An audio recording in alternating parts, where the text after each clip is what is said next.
Can you imagine chasing life and finding death waiting in the water? Cold night, a wind that bites. Rubber and gasoline sting the air. 34 souls shuffle toward a black shape, rocking at the edge of the French shore.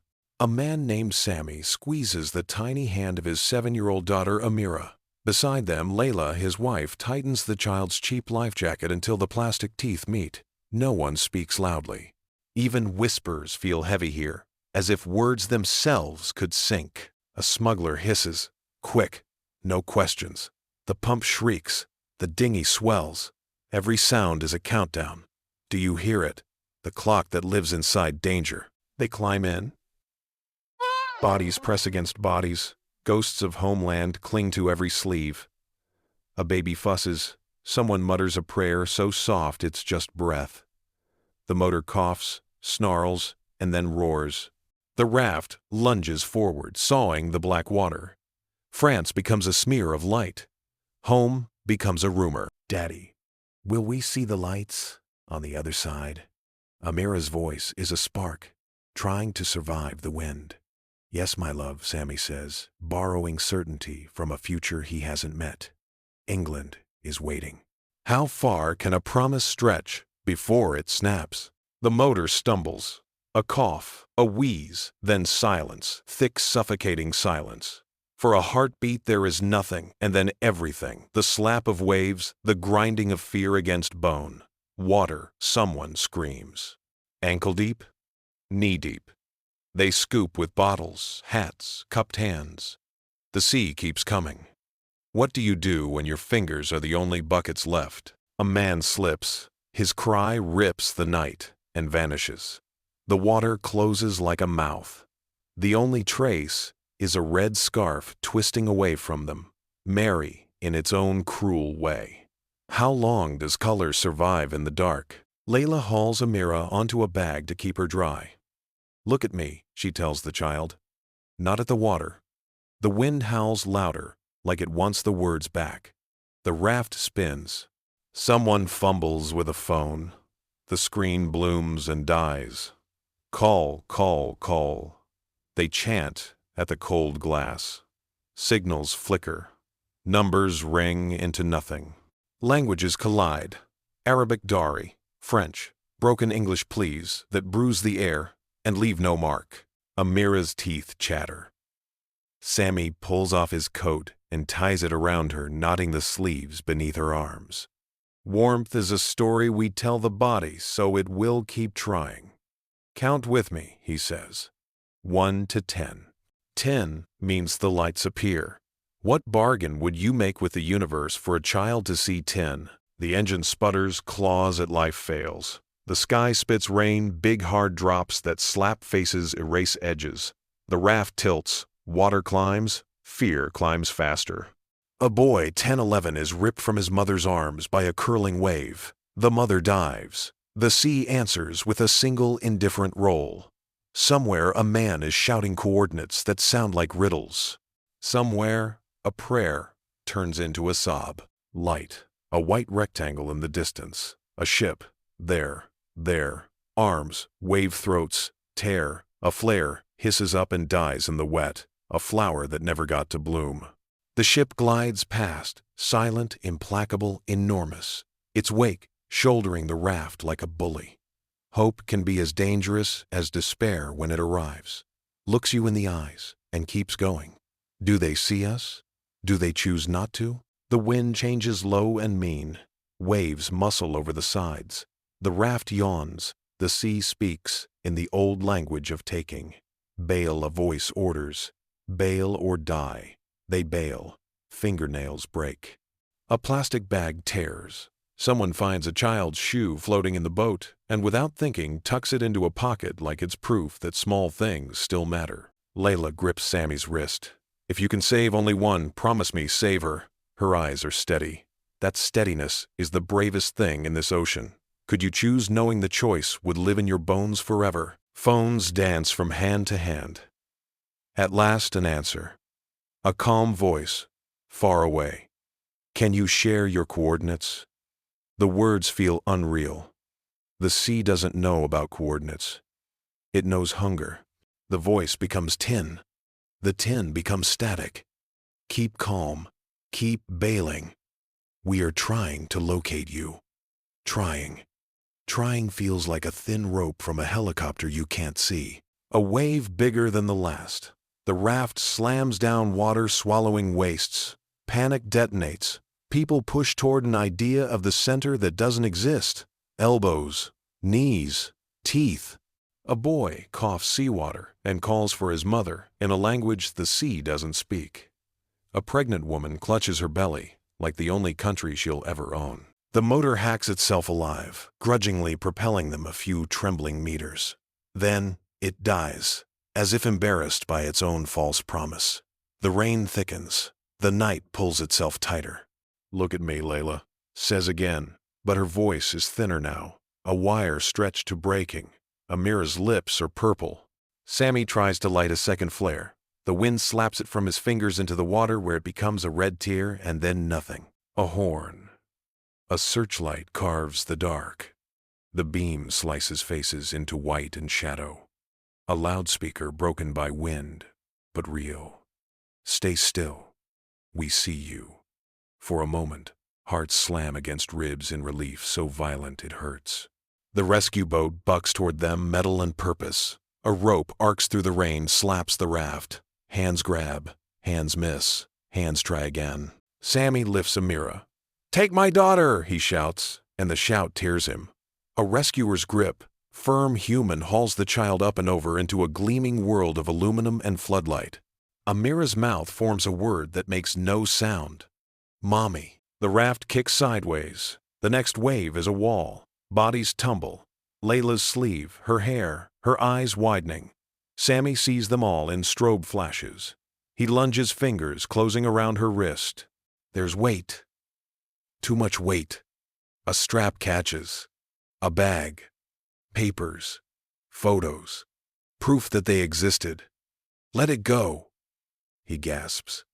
Leila looks at the bag, then at him, and opens her hand. The bag slides into black. For a heartbeat they are together. Another wave. The universe unthreads them. His palm holds air. Sami, she is there, then not. White water, black water, no water, just space, where a person used to be. He dives. The cold bites the inside of his skull. Salt fills his nose, his throat, his eyes. A boot strikes his ribs. A hand claws his shoulder. Survival is not pretty when it has to elbow its way through.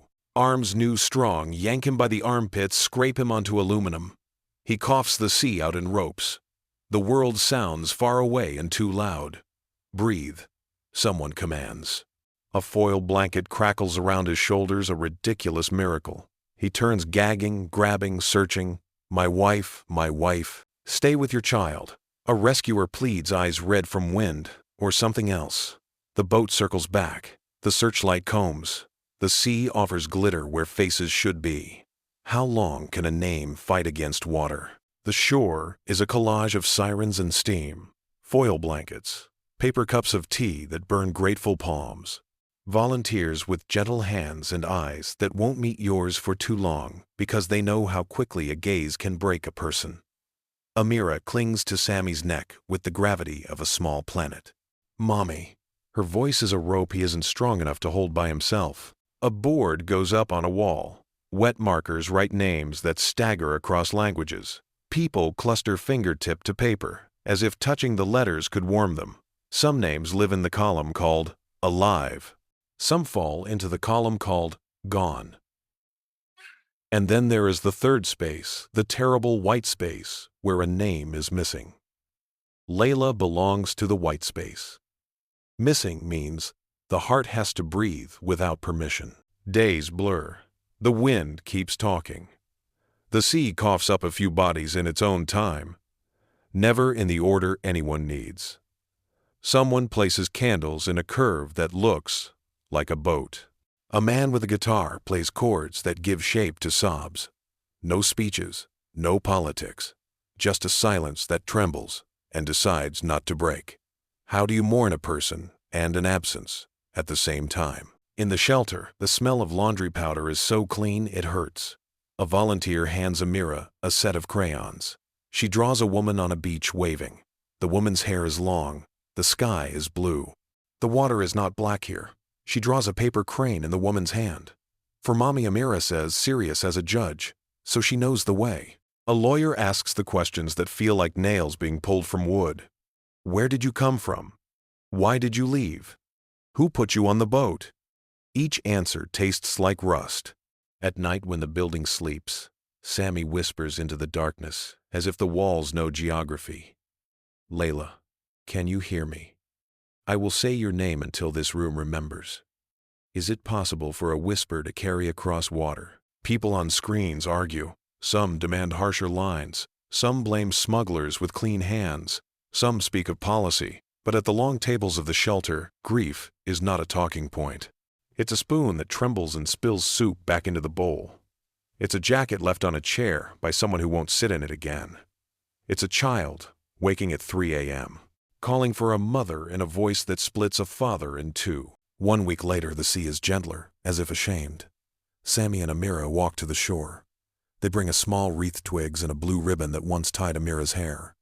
The child folds a paper crane with careful thumbs. Daddy, can I give it to the water, she asks. He nods, because what else can a father do when a child asks the universe for mercy? The crane lands, rocks, chooses a direction, and sails a path only it understands. Sami sits knees up, forehead pressed to cloth. He thinks about the bag they let go, papers, photos, proof. Maybe proof is not paper. Maybe proof is the way your hands remember the shape of a wrist in the dark. News cameras come and go. A microphone appears, hovers. What do you want people to know? The reporter asks. Sami looks into the lens and finds, to his surprise, not a machine, but a tunnel. On the other end, kitchens, living rooms, warm rooms, safe rooms. Know that we are not numbers, he says, voice steady now. Know my wife's name, Leila. She tightened our daughter's life jacket before the sea took hers. Know that a bag of papers is not a life. Know that the waves do not check passports. Who listens when the sea isn't screaming? He tells the story again and again, at the shelter, at the pier, at a school where kids write notes in crooked letters that say things like, "You matter, and I am sorry, and your mom is a star." Each telling is a small light placed in a different window. Houses brighten, streets brighten. A coastline of listening begins to form. How many lights does it take to turn a sea from black to gray? He keeps a promise he never wanted to make. He saves their child every day anew. He braids her hair with the blue ribbon tied softer than before. He teaches her to count to 10 in the language of the shore. He shows her how to fold cranes, how to float them, how to let go without forgetting. Grief does not leave. It changes shape, becomes a quiet stubbornness to fill white spaces with names. At the next vigil, a circle of candles cups the night. The wind leans in, curious, and is gentle for once. People stand shoulder to shoulder. Some knew the sea. Some only know the news. All know the sound of a mother's name when it drops into water. A woman sings without words. The song stitches time. Sami sets a candle down and whispers, "Leila, we are here." Amira sets her crane beside the flame. The paper glows gold. A bird made of fire for a moment, and then a memory again. If you are listening from a warm room with a roof that doesn't leak and a cup that steams, close your eyes for a beat. Hear the wind in this story. Hear the rope slap the side of the boat. Hear the flare fizz and die. Hear a child counting to 10 inside a storm, because 10 is supposed to mean lights. Imagine a father choosing not once but every day to still be a father. When you hear many migrants died at sea, pause and replace many with one. One mother, one father, one small hand. Then add one and one more until the number becomes a street of faces. We can argue about policy. We can fight about borders. We can write rules and redraw maps. But before we do, remember this: on the raft, there were no numbers. There were people who loved people, who tightened life jackets with shaking fingers, who let go of bags so they could hold on to each other, who believed that somewhere beyond the black, a light would answer. The sea does not distinguish. Only we decide whether we will. And if you ask what matters after all of this, after the rain, after the searchlight, after the names on the board, it is this: keep the hooks of your heart out in the water. Let them catch on stories before they sink from view. Speak names out loud. Hold the trembling cup. Share the dry coat. Offer the listening that turns strangers into neighbors. Sometimes that is the life jacket we have. Sometimes that is enough to make the water a little less cold. Can you imagine? Not the death, not the fear, not the boat, but the moment a light finds you and does not look away. Hold that. Become that for someone else wandering the dark.